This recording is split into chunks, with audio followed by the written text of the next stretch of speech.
आदाब नाजरीन, मैं सनम एजाज प्रोग्राम देख रहे हैं आप दिन भर, और आपको याद दिलाएं प्रोग्राम दिन भर आप तक पहुंचाने में हमारे साथ ताउन कर रहे हैं लज़्ज़त मसाले। और दिन भर में जम्मू कश्मीर से मुतल्लिक बड़े मामलात पर ख़ास नज़र रहती है। देश दुनिया की किसी बड़ी खबर को भी हम ज़ेर बहस लाते हैं। और आज का दिन भर हम जम्मू कश्मीर के बड़े मामले से, जिसका कह सकते हैं कि 20 साल बाद या बड़े इंतज़ार के बाद, 20 साल सही 10 साल बाद, कम से कम 10 साल लगे इस टनल को। और उमर अब्दुल्ला की पिछली सरकार में संग बुनियाद डाली गई टनल आज बाज़ाब्ता तौर पे उमर अब्दुल्ला की नई सरकार में इफ्तिताह हुआ। और इफ्तिताह करने के लिए आज खुद मुल्क के वज़ीर-ए-आज़म नरेंद्र मोदी बादोपहर सोनमर्ग पहुँचे हुए थे। मरकज़ी वज़ीर नितिन गडकरी, जितेंद्र सिंह, जम्मू कश्मीर के लेफ्टिनेंट गवर्नर मनोज सिन्हा, उमर अब्दुल्ला, वज़ीर उमर अब्दुल्ला की काबीनी वज़रा, उनके MLAs और उनके साथ दूसरे सीनियर अफसरान। और यहाँ पे टनल का इफ्तिताह जब किया तो उससे पहले वज़ीर-ए-आज़म उमर अब्दुल्ला और उनके साथ साथ मरकज़ी वज़ीर नितिन गडकरी वज़ीर-ए-आज़म के हमरा रहे। और दोनों यानी नितिन गडकरी और उमर अब्दुल्ला के साथ साथ दूसरे अफसरान ने टनल के अंदर की सैर भी की। और अंदर की सैर करने के बाद यहाँ पे इस हालात का जायज़ा लिया। ये टनल जो है ख़ास तौर पे सोनमर्ग का मसाफत तो कम करेगी ही करेगी, लेकिन सोनमर्ग और करगिल की मसाफत कम करने के साथ साथ ऑल वेदर कनेक्टिविटी के लिए सोनमर्ग को जोड़ के भी रखेगा। करगिल के लिए यहाँ का पड़ाव ये जो पड़ाव है तो सोनमर्ग का, ये पड़ाव जो है बड़ा मुसीबत का होता था। और अंधी गली से गुजरने के बाद यहाँ पे अक्सर सरमा में तो गाड़ी का जाने का सवाल ही नहीं होता था। दरियाई सिंध का पानी जो ऊपर से आता है वो भी यहाँ पे सड़क पे चढ़ जाता था और फिर मुसीबत बनी रहती थी और रास्ता बंद हो जाता था। लेकिन अब ये टनल जो बनी है 6.5 किलोमीटर की, ये टनल न सिर्फ मसाफत को कम करेगी बल्कि ऑल वेदर कनेक्टिविटी करेगी। और वज़ीर-ए-आज़म नरेंद्र मोदी ने जब आज यहाँ इफ्तिताह किया तो जहाँ अपनी खुशी का इज़हार करते हुए बताया कि हिंदुस्तान का ताज कश्मीर है और इस टनल से जम्मू कश्मीर की सयाहत को एक नई उड़ान भी मिलेगी। वहीं उन्होंने जम्मू कश्मीर में टनल, पुल और रोपवेज बनाने का मामला उठाते हुए बताया कि दुनिया का सबसे ऊंचा रेलवे का पुल भी जम्मू कश्मीर में है। और जम्मू कश्मीर की रेलवे के इस पुल यानी चिनाब पुल की इंजीनियरिंग को देख के दुनिया हैरान है। नया जम्मू कश्मीर का खुलासा भी वज़ीर-ए-आज़म नरेंद्र मोदी ने किया। और वज़ीर-ए-आज़म नरेंद्र मोदी ने अपने खुलासे में बताया कि सड़कें बनना, अस्पताल बनना, कॉलेज बनना, डेवलपमेंट ही नया कश्मीर है। वज़ीर-ए-आज़म की तकरीर का थोड़ा सा खुलासा, हिस्सा, और उसके बाद हम आज के दिन भर में कुछ और मुद्दों पर भी बात करेंगे। और उसमें कुछ मुद्दे ऐसे हैं जिन्होंने सियासत के औराक भी खोले हैं।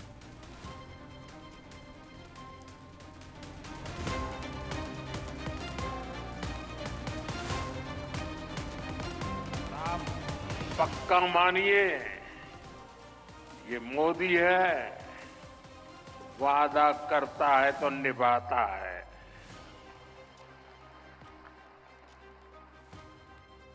हर काम का एक समय होता है और सही समय पर सही काम भी होने वाले हैं। तस्वीर यहां पर साकार होती हुई नजर आ इस टनल से, इससे सर्दियों के इस मौसम में सोनमर्ग की कनेक्टिविटी भी बनी रहेगी।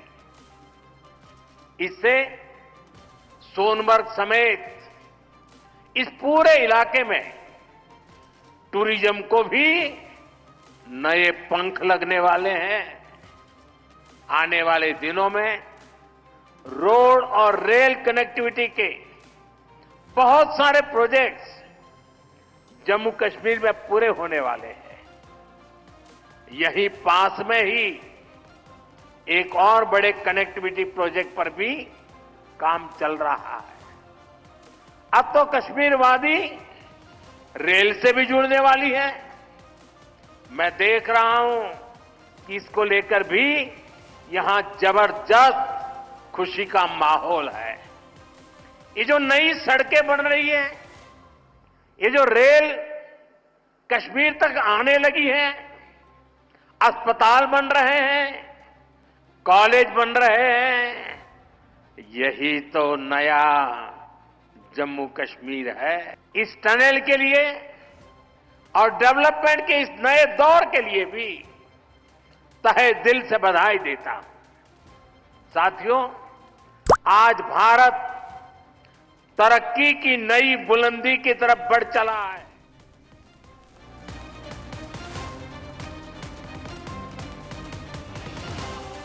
नए प्रोजेक्ट, नई टनल, नया सब कुछ और जम्मू कश्मीर आज नई तरक्की की बुलंदी को छू रहा है। वज़ीर-ए-आज़म का खिताब।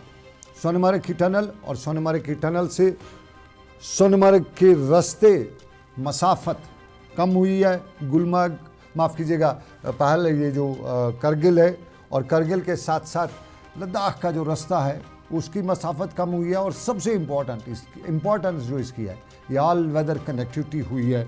और ऑल वेदर कनेक्टिविटी की बात की तो जम्मू कश्मीर के लेफ्टिनेंट गवर्नर मनोज सिन्हा भी यहाँ पर मौजूद थे और लेफ्टिनेंट गवर्नर मनोज सिन्हा ने भी अपने खिताब में वज़ीर-ए-आज़म का शुक्रिया अदा किया और वज़ीर-ए-आज़म का शुक्रिया अदा करते हुए बताया कि आपकी ही बदौलत जम्मू कश्मीर नई मंजिलों को पहुँच रहा है।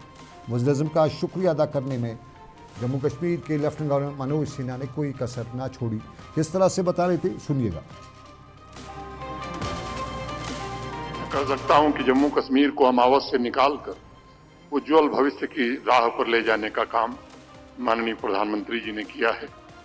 निराशा के दलदल से निकालकर विकास की नई आशा की ओर ले जाने का काम भी उन्होंने किया है। किताबों में जिस जन्नत की चर्चा थी उसे धरती की हकीकत बनाने का काम भी माननीय प्रधानमंत्री जी आपके नेतृत्व में हुआ है। आतंकवाद, अलगाववाद को समाप्त कर इस संघराज्य क्षेत्र में नया आत्मबल और नया आत्मविश्वास पैदा करने का काम भी आपके नेतृत्व में हो सका है। स्वावलंबी जम्मू कश्मीर।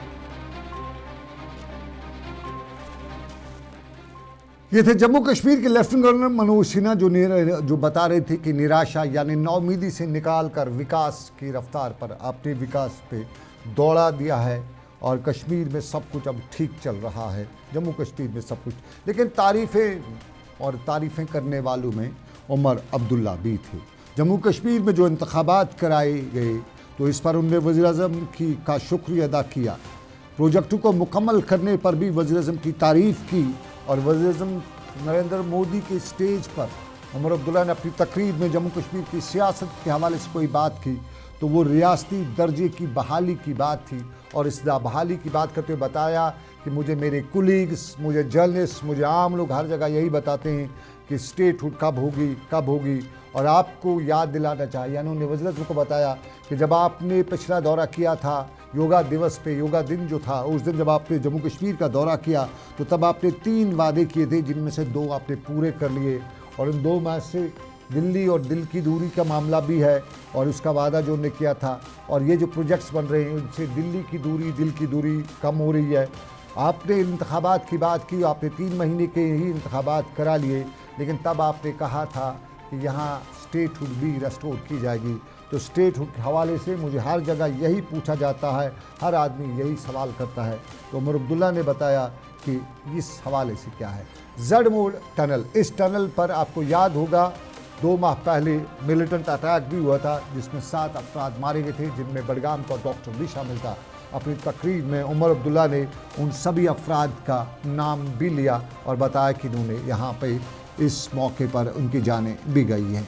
यहाँ काम करे इंजीनियरों से वज़ीर-ए-आज़म ने आज बात भी की। यहाँ काम करे जो बाकी लोग हैं, कंपनी के साथ जुड़े लोग, उनसे भी बात की और उनकी हौसला अफजाई की। लेकिन स्टेज पर जम्मू कश्मीर की स्टेटहुड की बात हुई, 370 की कोई बात नहीं हुई। उमर अब्दुल्ला ने क्या बताया ज़रा सुनिएगा, जिसका जवाब पीएम ने दिया भी। आपने जम्मू कश्मीर के आवाम से कहा था कि बहुत जल्द इलेक्शन होंगे, इंतखाबात होंगे और लोगों को अपने वोट के जरिए अपनी हुकूमत चुनने का मौका मिलेगा। आप अपनी बात पे कायम रहे और 4 महीनों के अंदर अंदर जम्मू कश्मीर में आपने इंतखाबात कराए। जम्मू कश्मीर में आपने लोगों को वोट देने का जो है अपनी हुकूमत चुनने का मौका दिया और आज इस बात का नतीजा है कि वज़ीर आला की हैसियत से मैं आज इस प्रोग्राम में शिरकत करके आपसे बात कर रहा हूं। आपने इलेक्शन वो कराए जिसमें लोगों ने बढ़ चढ़ के हिस्सा लिया और सबसे बड़ी बात ये कि कहीं पे भी धांधली की कोई शिकायत नहीं, कहीं पे भी हुकूमत के गलत इस्तेमाल की कोई शिकायत नहीं, एक भी पोलिंग बूथ पे कहीं पे रीपोल की जरूरत नहीं पड़ी। इसका श्रेय आपको, आपके साथियों को और इलेक्शन कमीशन ऑफ इंडिया को जाता है। उस दौरान आपने तीसरी भी बात की, जिसको लेके लोग अक्सर बेशतर मुझसे सवाल करते हैं, मेरे साथी, काबिना के, मीडिया के, यहाँ के रहने वाले। वो सवाल ये कि आप जम्मू कश्मीर को रियासत का दर्जा कब मिलेगा? और मैं लोगों को यही कहता हूं कि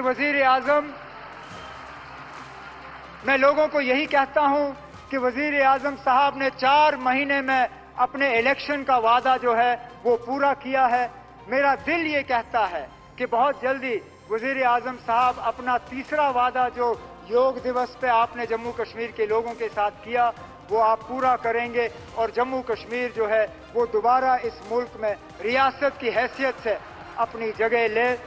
लेकिन आज इस खुशी के मौके पे वजीर आजम साहब, मैं दिल की गहराइयों से आपका शुक्रिया करना चाहता हूं कि आप इस ठंड में हमारे दरमियान आए, आपने इस टनल का इफ्तिदा किया। आज वजीर आजम साहब, आपने देखा होगा मौसम ने भी आपका साथ दिया, आसमान में एक बादल का तिनका नहीं। ठंड जरूर है लेकिन धूप की कमी नहीं। बेशक बाहर ठंड क्यों ना हो, लेकिन हमारे दिलों में गर्मी की कोई कमी नहीं। हम उम्मीद करते हैं कि इसी तरह, क्योंकि जम्मू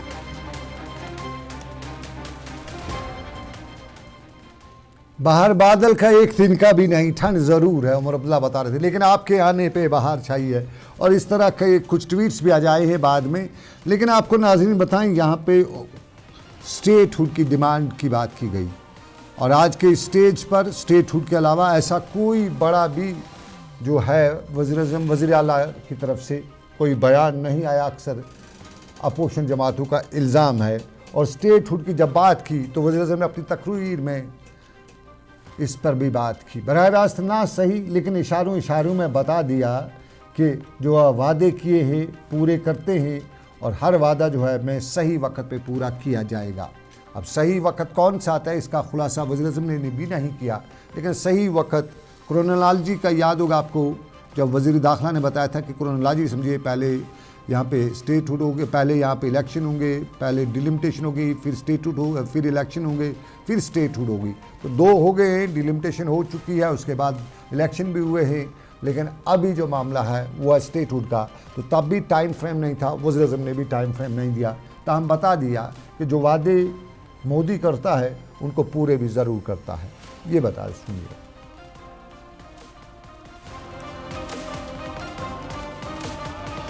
पक्का मानिए, ये मोदी है, वादा करता है तो निभाता है।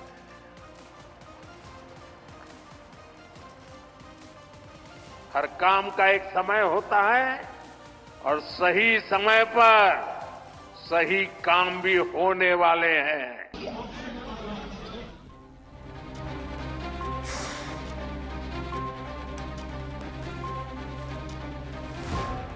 सही वक्त पे होंगे और होंगे वक्त पे, काम सभी होंगे लेकिन होंगे वक्त पे। लेकिन इस सवाल के पस मंज़र में या इस बयान के पस मंज़र में सियासी मकाला राई शुरू हो चुकी है और सियासी मकाला राई में अपोजिशन की जमातें तो साफ जाहिर है इल्ज़ाम लगाएंगी ही लगाएंगी। लेकिन ख़ुद नेशनल कॉन्फ्रेंस के रिटायर्ड जस्टिस हसनैन मसूदी ने, जो इस जलसे में मौजूद थे, बाद में जब मीडिया से बात की तो उनका कहना था कि तामीर और तरक्की से जम्मू कश्मीर में कुछ बदलने वाला नहीं है। टनलों से, बिजली से तो उसे कुछ बदलना है। लोगों की सियासी ख्वाहिशात हैं और जब तक न सियासी ख्वाहिशात के साथ साथ आवाम के हकूक़ पूरे किए जाते हैं तब तक मरकज़ी सरकार की जिम्मेदारी है कि यहाँ की उम्मीदों को वो पूरा करे। उन्होंने कहा कि पार्लियामेंट में जो वादा हुआ है उसको वादा वो पूरा करना है और मरकज़ी सरकार यहाँ के लोगों का मैंडेट का एहतराम करे। ताहम हसनैन मसूदी बाद में इस सारे खुलासे के बीच में बाद में इसको भी सियासी हरीफों का जो इल्ज़ाम है उसी के साथ जोड़ते हुए रियासी दर्जे की बहाली तक ही ले आए। सुनिएगा हसनैन मसूदी को।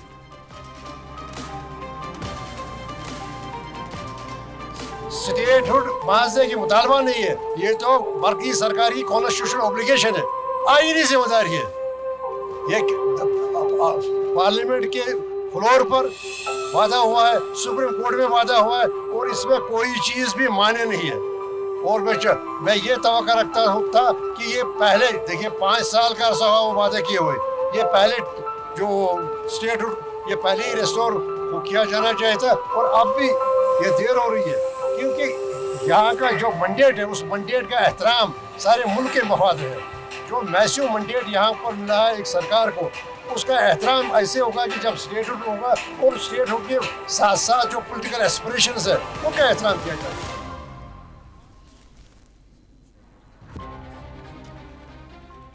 रिटायर्ड जस्टिस हसन मसूदी साहब का रुकन पार्लियामेंट, हालिया MLA और स्टेटहुड की बात कर रहे थे।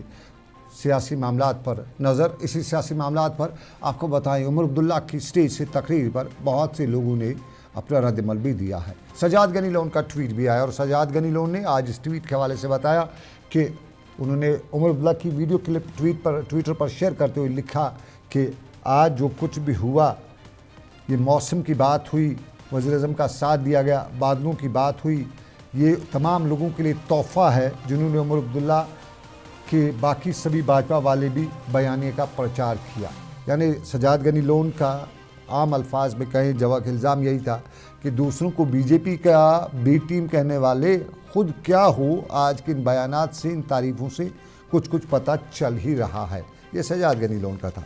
इल्तिजा मुफ्ती का भी ट्वीट आया और इल्तिजा मुफ्ती ने अपने ट्वीट में बाज़ाब्ता तौर पे पुरानी एक फ़िल्म का गाना भी, सारे ज़माने पे मौसम सुहाने पे, इस दिल दीवाने पे वीरानी सी थी छाई, आप आए बाहर आए, ये उन्होंने जो उमर साहब ने वज़ीर-ए-आज़म की तकरीर के से पहले अपनी तकरीर में बताया था कि आप आए, यहाँ का मौसम ठीक हो गया, सर्दी सी है लेकिन बादल का एक तनका नहीं है, और इस पे इल्तिजा मुफ्ती ने ट्वीट किया। लेकिन वहीद रहमान परा ने भी अपना एक वीडियो बयान में वज़ीर-ए-आज़म की तकरीर, वज़ीर-ए-आज़म के स्टेज से उमर अब्दुल्ला की तकरीर पर बताया कि उमर अब्दुल्ला जम्मू कश्मीर के नुमाइंदे नहीं बल्कि बीजेपी के तर्जमान के तौर पे आज तकरीर करे थे, और इस तकरीर में उन्होंने 370 का कोई तज़किरा भी नहीं किया, उस 370 का जिस पर नेशनल कॉन्फ्रेंस ने भारी मंडेट हासिल किया है।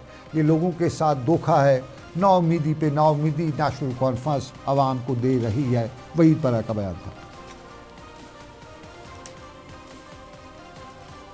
उमर अब्दुल्ला का जो आज का स्टेटमेंट था वो एक साइकोफैंट की तरह न सिर्फ मोदी जी की तारीफें कर रहे थे स्टेज पे, बल्कि 370 के बारे में उन्होंने बिल्कुल खामोशी की और उसके साथ साथ स्टेटहुड का नैरेटिव चलाया, डेवलपमेंट की बात करने की कोशिश की, और पूरा जो बीजेपी का एक नैरेटिव है उसको लेकर आज के प्रोग्राम में हमें लगा कि ये बीजेपी के कोई तर्जुमान बात कर रहा है, कोई प्रचारक बात कर रहा है, और खासकर 370 को लेकर जो एक बहुत बड़ा मसला जम्मू कश्मीर में पिछले कई सालों से है, जिसपे नेशनल कॉन्फ्रेंस ने 50 सीटें असेंबली इलेक्शन में ली।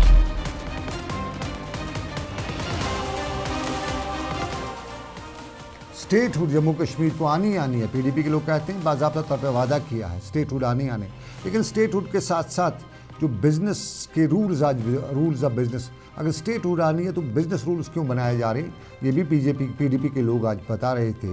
और साथ साथ ये भी बता रहे थे कि हर स्टेज पे सिर्फ स्टेटहुड, ये सिर्फ एक फार्मूला है और उस फार्मूला के तहत सिर्फ लोगों को स्टेटहुड याद रहना चाहिए। 370 बुलाने की बात की जा रही थी। पीडीपी के लोग यही बता रहे हैं कि 5 अगस्त के फैसले में 370 जो बड़ा फैसला है उसको बुलाने की बात, कि लोगों को वो भूल ही जाए, उस पर लोग बात ही ना करें, स्टेटहुड याद रहे और कल स्टेटहुड आ जाए तो बाकी अल्लाह अल्लाह बिस्मिल्लाह हो जाए। ये आमतौर पर आज पीडीपी के लोग बता रहे थे। लेकिन आपको बताएं स्टेटहुड सही है, लेकिन उसके साथ साथ 370 कश्मीर के अवाम की एस्पिरेशंस के साथ जुड़ा हुआ है। उस 370 को कभी नेशनल कॉन्फ्रेंस से बता रही थी आइजुंद आज़ाद फाइजुंद आज़ाद 370। उस 370 पे अगर आज बात नहीं होती है तो नेशनल कॉन्फ्रेंस को सौदा महंगा भी पड़ सकता है। कुछ हल्के इसको किसी और तरीके से ले रहे हैं, कुछ और तरीके से अपने अपने तरीके सबकी राय हो रही है, लेकिन ज़मीनी हल्कों में 370 नेशनल कॉन्फ्रेंस की देन भी बताई जाती है, और उस देन के साथ आज अगर कहीं सौदा होता है तो ये बहुत से लोग इसमें अपनी बात करते हैं। छोटा सा तजारती वक्फा लेंगे, ब्रेक के बाद वापस आएंगे। ECB की बड़ी कार्रवाई हुई है वो भी बताएंगे, और साथ साथ में दूसरे मामला तजारती वक्फे के बाद। जो लाए तेजपन हर एक निवाले में और मिर्च जो बनता है लज्जत के विश्वास और प्यार से। लज्जत का रेड चिली पाउडर जो लाए हर जायके में एक गजब सा तीखापन और बढ़ाए खाने का स्वाद दुगना। आज ही ले आइए लज्जत का रेड चिली पाउडर। कश्मीर की वादियां और भी खूबसूरत लगती हैं, जब हाथों में होता है प्याला ब्लैक मस्ती चाय का, ताजगी ऐसी कि हर लबों पे मुस्कान लाए, कड़क इतनी कि हर सुबह बेहतर नहीं बेहतरीन हो जाए। कश्मीर के असली चाय के दीवाने पीते हैं सिर्फ ब्लैक मस्ती चाय, आप भी पीजिए।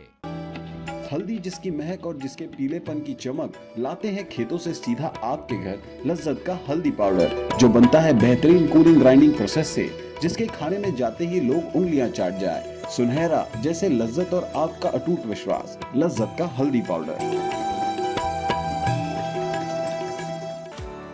बाथरूम की पाइप हो तो परेशानी, किचन की पाइप ब्लॉक हो तो परेशानी, ड्रेन भराई हो तो परेशानी, लेकिन अब हर परेशानी को करें बाय बाय। श्योरेट का ड्रेन क्लीनर अपने घर लाएं जो करे बाथरूम, किचन और ड्रेन की पूरी सफाई और दे आपको हर परेशानी से बड़ी राहत। श्योरेट drain cleaner, surety for super hygiene. Mutton तो है सबकी फेवरेट और यही मटन जब बनती है लज्जत के मीट मसाला के साथ तो मीट का स्वाद लगे जायकेदार हर बार और बढ़ाए लज्जत से आपका प्यार। आज ही ले आइए लज्जत का मीट मसाला। खुशामदीद आपका तजारती वक्फे के बाद याद दिलाएं आपको प्रोग्राम दिन भर आप तक पहुंचाने में हमारे साथ ताउन करें लज्जत मसाले। आप खाना खा चुके होंगे या खा रहे होंगे तो कैसा लग रहा है आपको लज्जत मसालों के साथ आपका खाना, हमें ज़रूर बताया करेंगे। सोशल मीडिया के प्लेटफॉर्म्स पर आप हमें अपनी राय से आगाह भी कर सकते हैं और आपको अब बताते चलें कि कैसा लग रहा है आपको ACB की कार्रवाई। ये भी सवाल ऐसे भी लिखिएगा।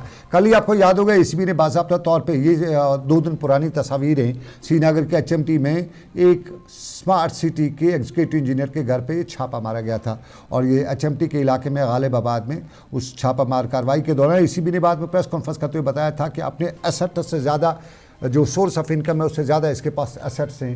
लेकिन आज की कार्रवाई और अभी शाम गए ACB ने आज एक कार्रवाई में बताया है कि आज उन्होंने R&B यानी रोड्स एंड बिल्डिंग्स, आमतौर पे जिसे पहले दिनों में PWD यानी पैसे वाली दुकान, PWD को आमतौर पे कश्मीरी कहते थे, जो PWD में गया उसके लिए पैसे की दुकान खुल गई।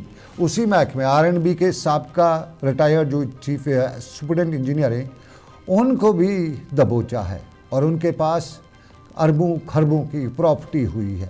दिल्ली में उसके फ्लैट्स हैं और दिल्ली में एक नहीं, कुछ लोग होते हैं एक फ्लैट खरीद लेते हैं 20-30 लाख रुपए का, 40 लाख रुपए का, यूजुअली कश्मीरी 20-30-40 लाख रुपए का फ्लैट वहाँ पे, लेकिन दिल्ली की हर गली नुक्कड़ पे उसका फ्लैट। जम्मू में मकान, कश्मीर के नौगांव में मकान, कश्मीर के सोपोर में मकान, कश्मीर के हाईगांव में मकान, कॉम्प्लेक्सेस, गाड़ियाँ, ये सब कुछ। और ये उस रिटायर्ड सुपर इंजीनियर जिनका नाम रियाज अहमद परे है और ये हाईगांव पटन का रहने वाला है, हाईगांव बारामूला पटन का रहने वाला है। अब रियाज अहमद परे साहब रिटायरमेंट के बाद ACB के शिकंजे में आए हैं, लेकिन अक्सर सवाल यही रहता है कि अब उसके बाद क्या होगा। साफ जाहिर है मामला अदालत में जाएगा, PV होगी, इसमें पहले ज़मानत होगी, ज़मानत के बाद मामला अदालत में जाएगा और जब परे साहब खुदा उन्हें लंबी उम्र दे, लेकिन साफ जाहिर है जाना किसी को है, इस दुनिया से जाए ले जाएंगे, तब जाके कहीं अदालत बाद में फ़ैसला सुनाएगी।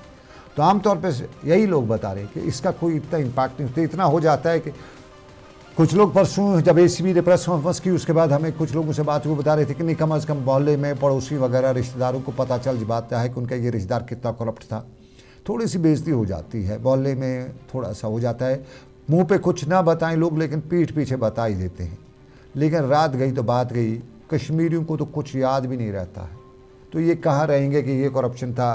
ये मस्जिद की फ्रंट लाइन में जो रहने वाला होता है अक्सर उनके बारे में भी कहा जाता है कि कल तक सरकारी मुलाजिम था, रिटायर हुआ तो मस्जिद की फ्रंट लाइन में आया और सरकारी मुलाजमत के दौरान वो किस तरह के काम करता रहा, अक्सर के ख़िलाफ़ शिकायती रहती है। और ACB की आज की कार्रवाई में भी यही बताया जा रहा था कि साफ जाहिर है ये साहब तो आ गए, अब शिकंजे में आए, लेकिन 10 दिन जेल के बाद करोड़ों अरबों रुपए के अब वाइट मनी उसके पास हो जाएंगे। ये मामलात वो हैं जिन पे, लेकिन ज़रा कुलगाम का हाल बताएं आपको। कुलगाम का अस्पताल, कुलगाम पिछले कई दिनों से सुर्खी में, अब अस्पताल का जो ट्रांसफर एक्सरे, डिजिटल एक्सरे, वो ख़राब हो गया। ये क्यों ख़राब हुआ, कोई पूछे उनसे, बताएंगे पुरानी मशीन। सवाल ये है यहाँ इतनी पुरानी मशीनें हैं अस्पतालों में, ये मशीनें एक्सरे की मशीनें क्यों ख़राब होती हैं।